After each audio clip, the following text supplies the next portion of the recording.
Hi everyone, welcome back. Another book I would like to talk with you about. This was a really good book. I'm really happy that I read it. It's called The Tyranny of Metrics, and it's written by Jerry Z. Muller. Jerry Z. Muller.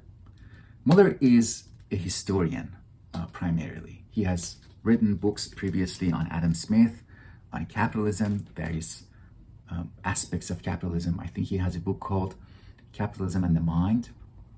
And he also has published on the history of conservative political thought. This book, The Tyranny of Metrics, was initially, the seed of this book, the initial motivation, the initial impetus for its writing was his personal experience, his personal annoyances when he was working as the head of the history department at his university.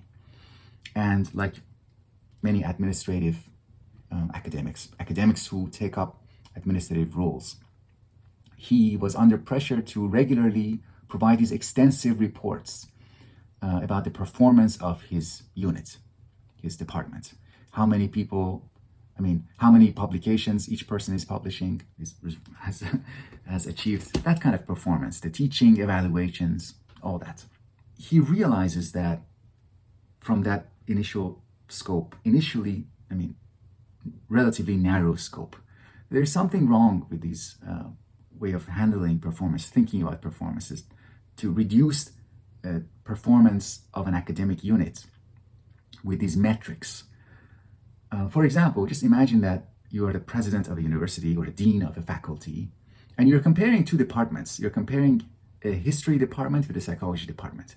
And you realize that the psychology people are publishing way more. They seem to be more productive. They seem to be highly cited, lots of impact in their field. On the other hand, the history department is not publishing as much. But there are other crucial facts that are missing from that image. For example, if you inspect more closely, if you have a little bit more of an intimate knowledge of the scholarly process in these two departments, you realize that they are very different from each other. The process of writing and publishing, what it takes for something to be complete, what is involved in those performances is different. So the performance of publishing an item, a scholarly item. In the psychology department, people tend to write articles. Each article tends to have lots of authors on it. By contrast, in the history departments, usually people write books. Books take more time to complete. And if they are solo or single author works, then they don't have the benefit of the collaboration. They don't have the benefit of 10 people publishing 10 articles and all the names are on all of the items, all the published items. Sometimes people have these networks of citation networks where they cite each other's publications precisely to satisfy these metrics. So they are performing in such a way to look good in the perspective of these quantitative criteria.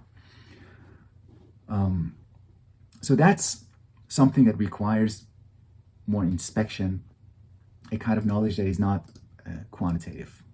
In this book, one of the reasons why this book is really great is that Muller goes beyond that initial discontent. He goes beyond the university context and he looks at different domains, including schooling, medicine, policing, even nonprofit organizations, and of course, business and finance. And he shows in each case that the reliance on the managerial reliance on metrics has damaging effects. In schooling, for example, imagine that teachers are evaluated based on the grades of students on final exam, and a teacher is regarded as good, successful if the student grades are high, and the teacher is considered a failure if the grades are low. In such a scenario, teachers are encouraged to game the system, to teach to the test, so to speak, to teach in a way that students perform well on those tests. They might not interfere with students cheating or they might even facilitate their cheating. In the domain of medicine, you might have these surgeons who want to keep their track record high, and to do that, they refuse to perform surgery on complicated cases, on cases that might fail, because they will be judged based on the number of successes, the rate of success and rate of failure. So they might, on the one hand, refuse to operate on a difficult case, and they might aggressively operate on somebody who might not even need the surgery, but they will survive. There's a very high chance that they will survive the surgery, so let's go do that surgery.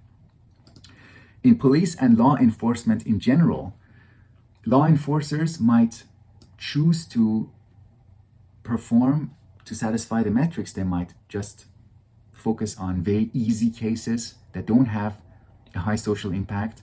They might, for example, go and focus exclusively on gym membership fraud, something like that, or crimes that are committed in like cosmetic shops, when people are selling cosmetic products at a high price, and leaving the actual crimes alone. In non-profit organizations, something that people care about, they want to show their funders, their backers, that they are keeping the overhead costs as low as possible. So what they end up doing is they sacrifice long-term investments. They don't put money and resources into training their staff. They don't upgrade their computers. And as a result, their work suffers. Their work and the people who are supposed to be the recipients of their work. So they don't do long-term investment because the metrics have several biases, including the short-term bias. So when we rely too much on the metrics, when we attach too much confidence to the metrics, we are likely to sacrifice in 4 different ways. We sacrifice reality in favor of appearance. So we become appearance-oriented, appearance meaning numbers. We favor extrinsic motivation, reward and punishment, and we sacrifice intrinsic motivation. We sacrifice long-term for short-term, immediately. We want the manager or whoever is in charge. They want to know immediately, as soon as possible, some metric that shows them that things are improving. And because metrics arise out of already established orders and already established assumptions, they sacrifice innovation. Because to be innovative, you have to suspend the assumptions that are currently part of the status quo. So innovation is also discouraged if you want to satisfy the metrics. So people who publish a lot in academia, academics who are on the surface, very productive, they usually sacrifice innovate. They don't do innovative work, because doing innovation requires spending time, taking risk, spending more time, being inefficient, and you might not even end up with anything to publish for many years. So you might wonder now, at this stage in an argument or halfway through the book, you might wonder, okay, instead of the metrics, what should we use? And you should not ask that question, because stupid people ask questions like that. We should not ask questions like that. We should not say, if metrics are bad, what else? What should we do? That's like a thinking based on dichotomy. If this is bad, what else? No, metrics on their own, they are not bad. They are bad when they are not guided by other principles, when they are not guided with an awareness of the context of their collection, the context within which we obtain these metrics. So we should ask, how should the metrics be complemented or supplemented with other ways of knowing that guide them, that don't give rise to this kind of confidence that, okay, we know enough, and maintain contact with what we actually want to know. Not the numbers themselves, but what the numbers are trying to signify, what the numbers are trying to inform us about. For example, the actual learning of the students, the education in schools, the actual effectiveness of the police, actual effectiveness of medical organization, nonprofit organization. The typical case of the tyrannical use of metrics, I think, is, to me, it's exemplified in the case of managers who get hired into an organization from outside, so these so-called external hires. The university president could be an external hire.